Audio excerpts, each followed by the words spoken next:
Buenas noches. Dios les bendiga. ¿Qué tal si usted le da un fuerte abrazo a la persona que tiene a su lado, le regala una palabra de bendición?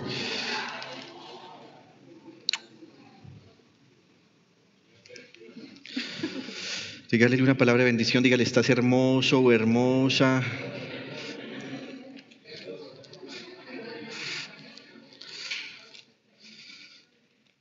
Si de pronto no lo ve tan hermoso, dígale por fe, dígale algo lindo.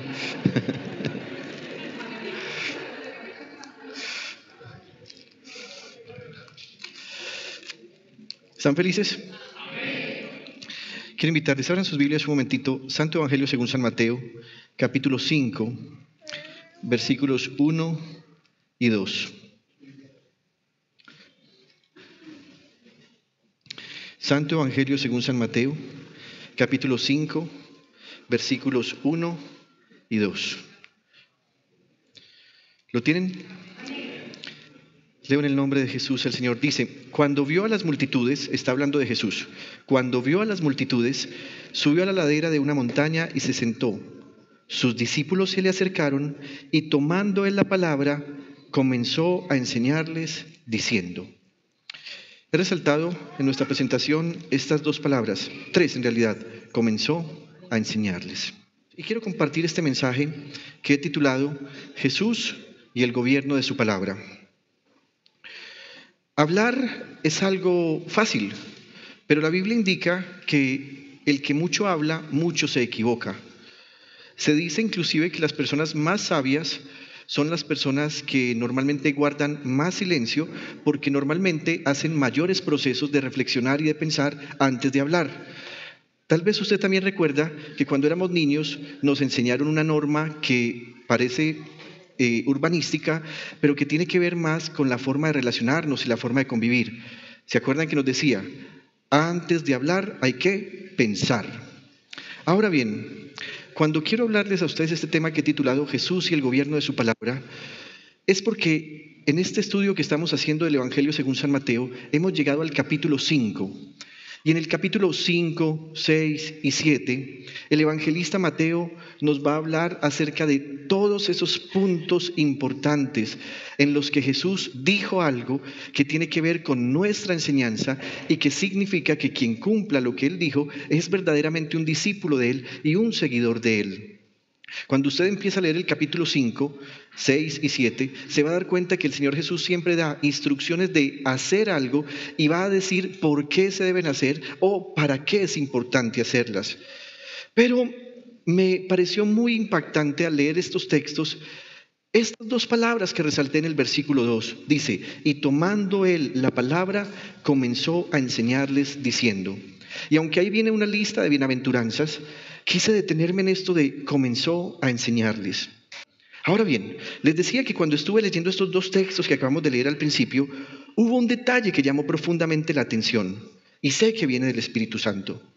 Ese detalle no tiene que ver con que a Jesús ahora lo seguían las multitudes, tampoco tiene que ver con que seguían al Señor después que Él empezó a hacer milagros y sanidades. Tampoco me llamó en ese instante la atención el lugar donde Él empezó a predicar, que era una ladera o en una montaña.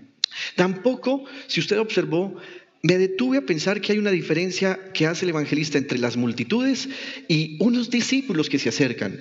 Pero sí me llamó la atención que el evangelista dice que Él comenzó a enseñarles. El Dios del cielo ha descendido para llevar a cabo el plan de redención, de eso no tenemos duda, y ese es el objeto de nuestra fe. Pero este detalle, al leerlo, es profundamente conmovedor. Dios comenzó a enseñarles. Jesucristo es Dios.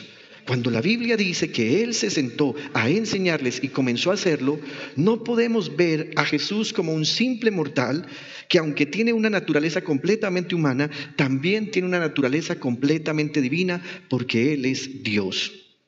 Así que me preguntaba, ¿por qué será importante esto de enseñarles? Se dice que la enseñanza es la manera de comunicar conocimientos, ideas, experiencias, habilidades o hábitos a una persona que no los tiene. Por eso es que vamos a la primaria a hacer la escuelita o a la escuela a hacer la primaria, luego vamos a la secundaria y lo lógico es que si vamos, entonces allí nos enseñen.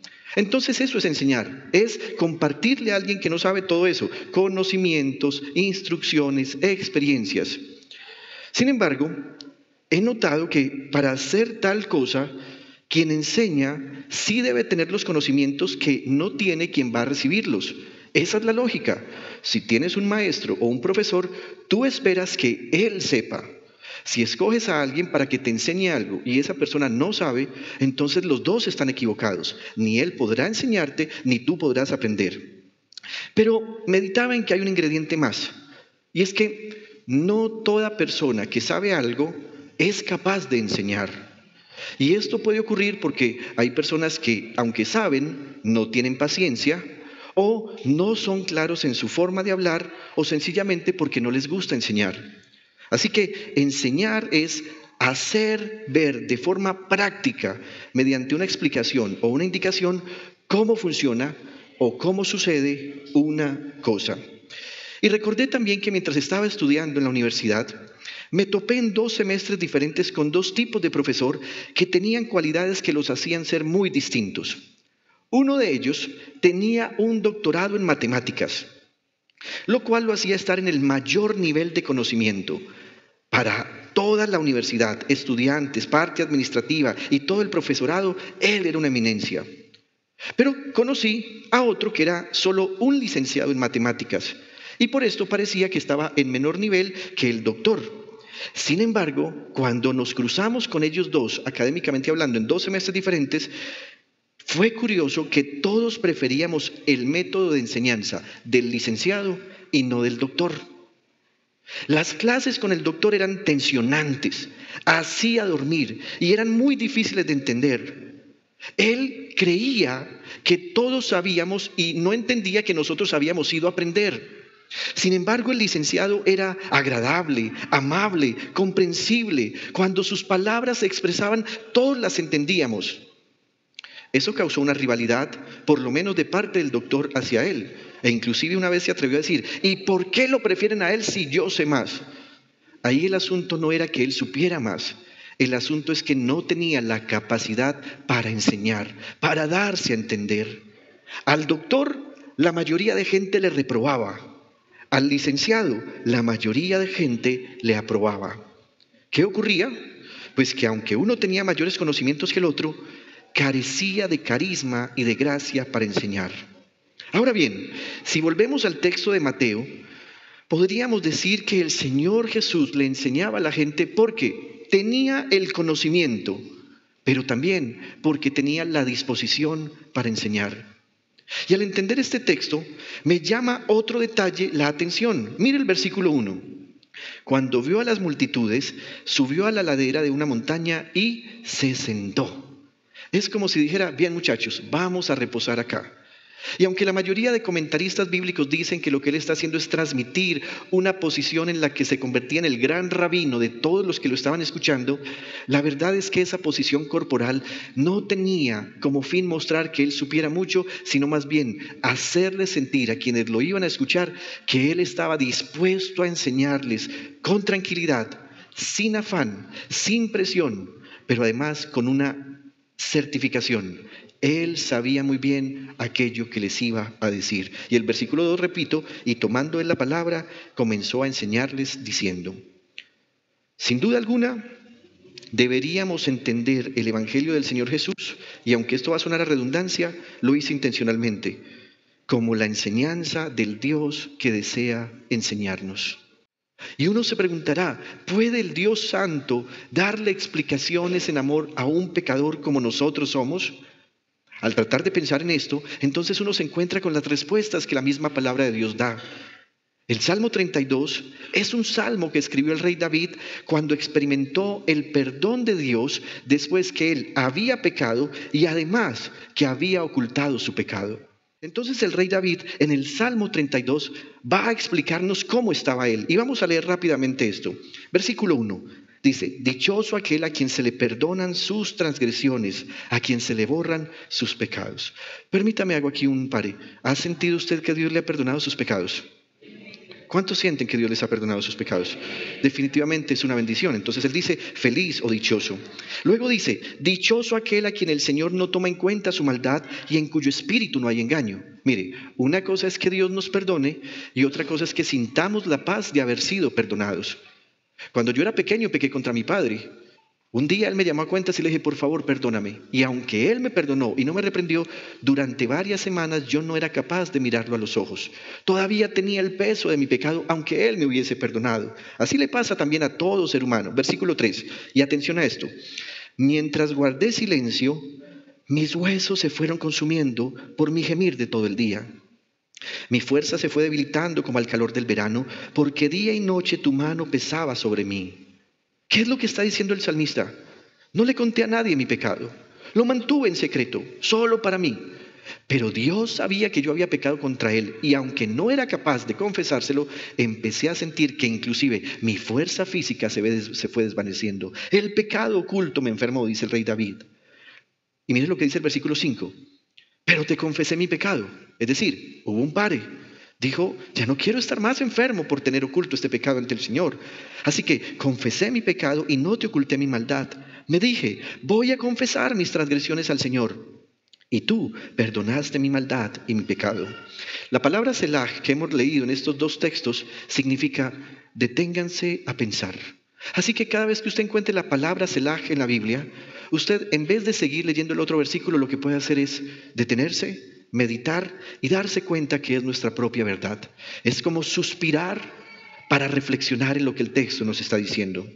Versículo 6. Por eso los fieles te invocan en momentos de angustia. ¿Por qué? Porque Dios perdona. Caudalosas aguas podrán desbordarse, pero a ellos no los alcanzarán. Luego le dice al Señor, tú eres mi refugio, tú me protegerás del peligro y me rodearás con cánticos de liberación. Y vuelve y se detiene, dice, Selah. Hermanos, todos hemos pecado contra el Señor, pero sin duda alguna todos hemos entendido que no tenemos otro lugar de refugio que no sea el Señor. Esa es la verdad. Ahí en el versículo 7, Él se detiene y ahora va a escuchar la voz del Señor. En el versículo 8, Dios le va a dar una respuesta que indica cuál es el verdadero objetivo de Dios para su pueblo arrepentido. Versículo 8, el Señor dice, o sea, ya no está hablando el salmista pecador, está hablando el Dios que perdona. ¿Y cómo le responde? Yo te instruiré, yo te mostraré el camino que debes seguir, yo te daré consejos y velaré por ti. No seas como el mulo o el caballo que no tienen discernimiento y cuyo brío hay que domar con brida y freno para acercarlos a ti. ¿Qué está diciendo Dios? Yo te voy a instruir, pero no seas terco. No insistas en seguir haciendo aquello que te lleva a pecar. Versículo 10. Muchas son las calamidades de los malvados, pero el gran amor del Señor envuelve a los que en Él confían. Y luego dice el salmista, alégrense ustedes los justos, regocíjense en el Señor, canten todos ustedes los rectos de corazón. Así que detengámonos en esto. Dios ha prometido instruirnos, guiarnos, enseñarnos. Así que esa promesa que está en el Salmo número 32, la vamos a ver cumpliéndose en San Mateo 5, cuando la Biblia dice que Jesús se sentó y comenzó a enseñarles. Jesús no quiere un pueblo que esté delante de Él, que lo siga simplemente por seguirlo y sin saber para qué lo están siguiendo y por qué. Jesús es el Dios que es capaz de enseñarle a las personas sin importar cuánto hayan pecado ellas en el pasado. ¿Saben, queridos hermanos? Si usted observa el versículo 10 del Salmo, esa promesa de Dios de enseñarnos es una muestra de su gran amor. Así que rápidamente quiero mirar algunos puntos que traje para ustedes hoy. El primero es que la enseñanza del Señor Jesús es una muestra más de su amor. En Hebreos capítulo 12, versículos 5 al 7 dice, y ya han olvidado por completo las palabras de aliento que como a hijos se les dirige. ¿Cuáles? Hijo mío, no tomes a la ligera la disciplina del Señor ni te desanimes cuando te reprenda, porque el Señor disciplina a los que ama y azota a todo el que recibe como hijo. Lo que soportan es para su disciplina, pues Dios los está tratando como a hijos. ¿Qué hijo hay a quien el Padre no disciplina? Lastimosamente, en la hispanización que se ha hecho de algunas palabras, esta palabra disciplina ha sido entendida mal. Ha sido entendida como una forma de reprensión y represión. Ha sido entendida como una palabra de castigo o de severidad. Pero la palabra que usó el escritor aquí no significa eso. Significa más bien como cuando un padre entrena a un niño. Como cuando un padre empieza a educar a un niño. Disciplinar no es sinónimo de castigar, es sinónimo de educar, y en este caso particular, como ya mencioné, significa entrenar a un niño. Los que somos padres vamos entendiendo esto de entrenar a un niño, lo que demanda, lo que requiere, lo que debe hacerse. Queridos hermanos, no podemos pensar que nuestro Dios nos quiere enseñar a los trancazos. Dios no es alguien que nos quiere meter teoría ni literatura. Él en realidad desea que nosotros sintamos su amor cada vez que nos enseña algo. La mayor fuente de enseñanza es la palabra de Dios. Cuando usted lee la Biblia y cuando usted toma su Biblia para leerla, para alimentarse, usted debe entender esto. Mi Dios me está enseñando con amor. Y hay otras formas en las que Dios nos enseña. Dios nos enseña cuando hemos desobedecido su palabra por medio de azotes o de reprensiones. Por eso el texto decía, Dios disciplina al hijo que ama como lo hace un padre, pero azota a aquel que ha desobedecido la instrucción. Hay un llamado de parte del Señor. En Proverbios capítulo 3, versículo 11, la Biblia dice, Hijo, no descuides la enseñanza del Señor, ni te abatas cuando fueres de Él castigado. He leído en una versión que se llama Yuneman. Pero mire lo que dice, no descuides la enseñanza del Señor. Descuidar la enseñanza del Señor es descuidar una muestra de amor del Señor. Lo segundo que le quiero decir es que la enseñanza del Señor Jesús es limpia. En una crítica tremenda a los religiosos de su época, el Señor Jesús les dijo lo siguiente. En Lucas capítulo 11, versículo 52, el Señor les dice, ay de ustedes expertos en la ley, porque se han adueñado de la llave del conocimiento. Pero ustedes mismos no han entrado y a los que querían entrar les han cerrado el paso. ¿Qué está diciendo Jesús? Bien, ustedes saben la verdad, pero ustedes la retienen y ni la viven ni dejan que los demás la conozcan para vivirla. La limpieza a la que me refiero en este caso es que cuando Jesús nos enseña, Él no tiene una intención mala ni doble con lo que habla. Queridos hermanos, uno de los grandes problemas que vimos en la educación desde el año 1965 hasta hoy es que en países como el nuestro, la educación ha tenido dos objetivos. Uno, enseñarle a la gente, pero dos, adoctrinarlos basado en las ideologías que hoy estamos viendo. Ideologías marxistas o comunistas, ideologías que tienen que ver con la forma de la fluidez del género. Esto que se le está enseñando a nuestros niños hoy de que no nacen hombres y no nacen mujeres, esto no es de ahora, viene desde 1965, cuando desde esa época se le está abriendo todo el camino a todo tipo de maldad y perversidad sexual para llevar a nuestros niños a la degradación en sus cuerpos. Jesús no es así. Jesús nunca tiene ni mala ni doble intención. Cuando Él habla con limpieza por varias razones. Una de ellas es porque el Señor Jesús desea liberarnos de la esclavitud que produce el pecado y la ignorancia. También porque el Señor Jesús nos enseña para nuestro bien. También porque el Señor Jesús nos enseña para compartirnos su gloria. Y además porque el Señor Jesús nos enseña para prepararnos como ministros competentes. Voy a leer un texto y enseguida explicaré esto.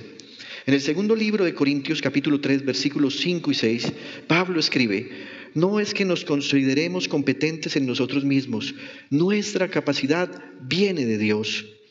Él nos ha capacitado para ser servidores de un nuevo pacto, no el de la letra, sino el del Espíritu, porque la letra mata, pero el Espíritu da vida. Pablo no está haciendo una crítica a la misma Biblia. Pablo lo que está diciendo es, miren, hay un nuevo pacto que ha sido creado por Jesús el Señor para que todo el que deposita su fe en Él se convierta ahora en hijo de Dios.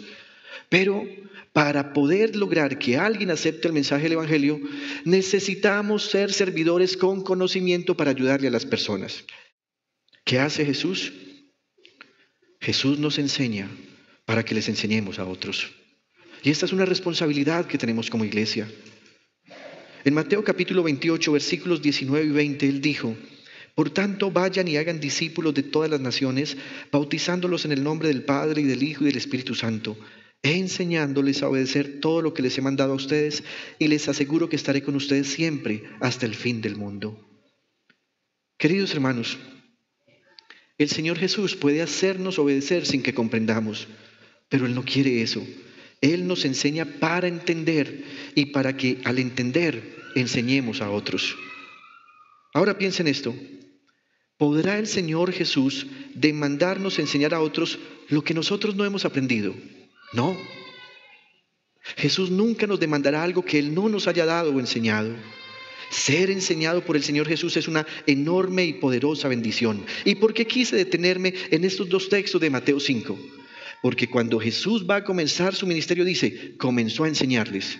Pero cuando Él termina su ministerio terrenal, les dice, vayan y enséñenles todo lo que yo les he dicho que deben saber.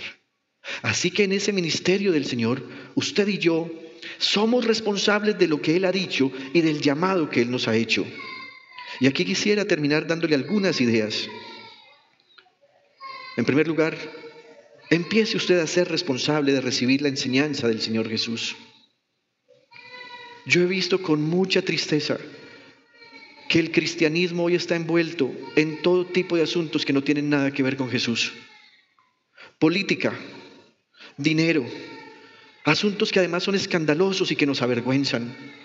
Si usted dice que es cristiano, normalmente la gente lo relaciona a usted y a su pastor con una persona corrupta que va detrás solo de su dinero.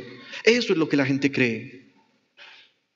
Pero pocas veces la gente nos ve como fuente de enseñanza. Pocas veces la gente nos ve como fuente de conocimiento. ¿Y por qué? Porque lastimosamente muchas veces está en nuestras bocas aquello de lo que el mundo está cansado. ¿No cree usted que, por ejemplo, un país como el nuestro está absolutamente cansado de los políticos que salen en redes sociales y en noticieros a pelear entre ellos? De verdad que ya se volvió un tema agotador. Pero ¿sabe qué necesita la gente? Saber cómo somos capaces de humillarnos en nuestros propios hogares. Saber por qué como esposo soy capaz de humillarme ante mi esposa para que ella se sienta servida por mí. ¿Sabe qué necesita la gente? Que usted y yo les enseñemos cómo se ora por un enfermo para que sea sanado. ¿Sabe qué necesita la gente? Que usted y yo les expliquemos cómo se debe orar para que cuando ellos oren el Padre Celestial los escuche. ¿Sabe qué necesita la gente afuera? Que les digamos cómo convertirse en buenos administradores de lo que Dios nos ha dado, y por ser buenos administradores Dios bendice nuestra administración. Y ojo que no estoy hablando solo de diezmos y de ofrendas, porque volveríamos al pecado que se está cometiendo de meterle la mano al bolsillo de la gente para decirles que si diezman y ofrendan, entonces Dios los bendecirá en abundancia. Tenemos que decirle, esto es un conjunto de cosas. No puedes pretender estar bendecido por Dios cuando diezmas y ofrendas, pero a la vez eres un comprador compulsivo. No puedes pretender que Dios te bendiga cuando diezmas y ofrendas, pero cometes inmoralidad sexual. Dios jamás llevará al éxito a alguien que comete inmoralidad sexual. La gente está necesitando que nosotros les digamos que hay un camino que es mejor que el divorcio. Y es el camino del perdón, de la reconciliación. Pero para llegar a la reconciliación y al perdón, tenemos que dejar de estar culpando al otro de todo lo malo que nos pasa, y tenemos que reconocer que cuando hay conflictos en nosotros, no es porque el otro me provoque, es porque esos conflictos están dentro de mí. En segundo lugar, empiece a equilibrar esas oraciones en las que usted constantemente pide ayuda, provisión, bendición y cosas materiales, para más bien pedirle al Señor que usted sea enseñado por Él. No levante su mano, pero en todas las oraciones que usted ha hecho en su vida, sí llegará al 50% en el que sus oraciones usted le haya dicho al Señor, Señor, enséñame tu palabra. Casi siempre estamos pidiendo cosas físicas, tangibles, ayuda, fuerzas, salud, dinero, una casa, una mejor economía. Pero si usted observa, Jesús no les habló de eso. Él comenzó a enseñarles porque en su enseñanza ellos iban a encontrar contentamiento con lo que tienen y contentamiento con lo que no tenían. También quiero animarlo a que usted anhele el conocimiento de Dios. El fin de semana tuvimos aquí en la iglesia unos eventos tan especiales. El sábado, encuentro de jóvenes. Domingo, celebración de culto. Lunes, un encuentro precioso de damas. Y una dama de la iglesia se me acercó y me dijo, hay tantas mujeres de la iglesia que no vinieron que estoy enojada. Y le dije, no te enojes por las que no vinieron, alégrate por todas las que están. Este lugar estaba repleto de mujeres. Sin embargo, me quedé pensando en esto, ¿por qué algunas no vinieron? Algunas no vinieron porque no se han dado cuenta que anhelar el conocimiento de Dios es la fuente principal del relacionamiento con Jesús.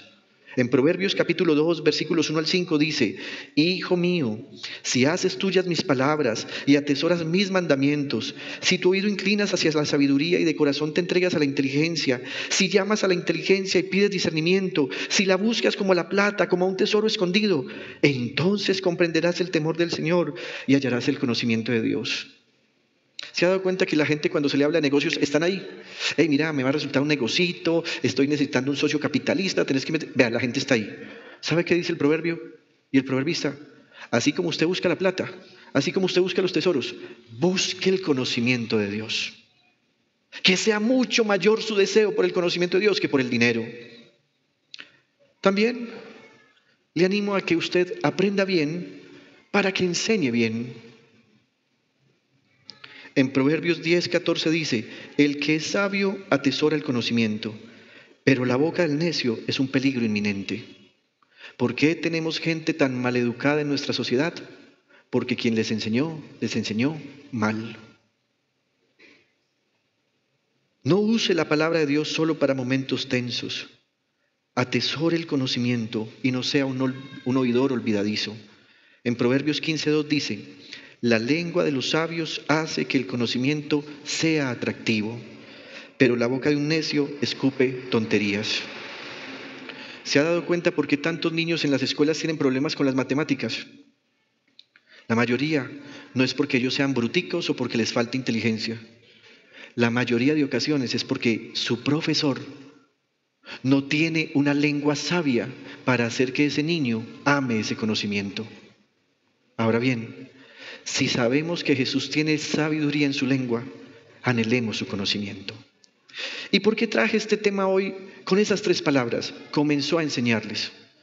Porque en las próximas semanas, cada vez que yo tenga la oportunidad de predicar, vamos a mirar uno a uno los dichos del Señor Jesús, con los cuales Él desea que usted y yo aprendamos en amor y seamos capaces de aprender para enseñar a otros. Buenas noches, amados hermanos de Íntima Devoción Turbo.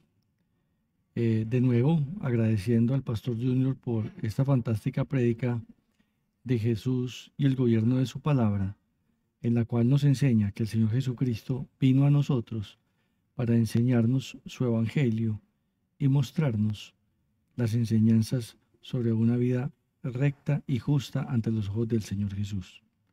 Por eso hoy te invito a que esta misma palabra que el Señor Jesucristo nos trajo y nos dejó en los 4 evangelios escritos por 4 evangelistas distintos, un mismo evangelio en 4 versiones diferentes, que nos muestra la bondad y la misericordia de Dios y la gracia de su palabra, para que tú también lleves esta gloriosa palabra y este reino de los cielos a cuantas personas tú puedas conocer y traer a este maravilloso escenario y a esta nueva vida en Cristo Jesús. Oramos, como siempre, al Padre Celestial, en el nombre de Jesucristo, en el poder de su Espíritu Santo. Amén y amén. En Íntima Devoción TV es un programa producido por Íntima Devoción Iglesia Cristiana. Estamos ubicados en la ciudad de Medellín, también en el municipio de Turbo. Estamos en el oriente antioqueño, en Montebello, suroeste antioqueño, y también estamos en Cereté y también en Maicao. Es para nosotros un gusto que te acerques para saber más de nosotros, así que nos puedes encontrar en nuestras redes sociales, Facebook, Instagram, TikTok y YouTube como Íntima Devoción. Además, puedes tener la oportunidad de sentirte acompañado por nosotros con nuestra emisora Íntima Devoción Radio. Para acceder a ella, lo único que tienes que hacer es desde tu teléfono celular ir a tu tienda de preferencia, ya sea Google Play o iOS para iPhone, y descargar Íntima Devoción Radio. Allí vas a tener nuestra emisora las 24 horas del día. Síguenos, por favor, y descarga nuestra aplicación. Te esperamos la próxima semana en nuestro programa. Y además queremos invitarte para que cuando lo veas, tengas tu Biblia a la mano y un cuaderno de apuntes. Seguro todo esto te va a ayudar a ser sabio para la salvación. Soy el pastor Nicolás Jr. y te saludo y me despido en el precioso nombre de Jesús el Señor. Dios te bendiga.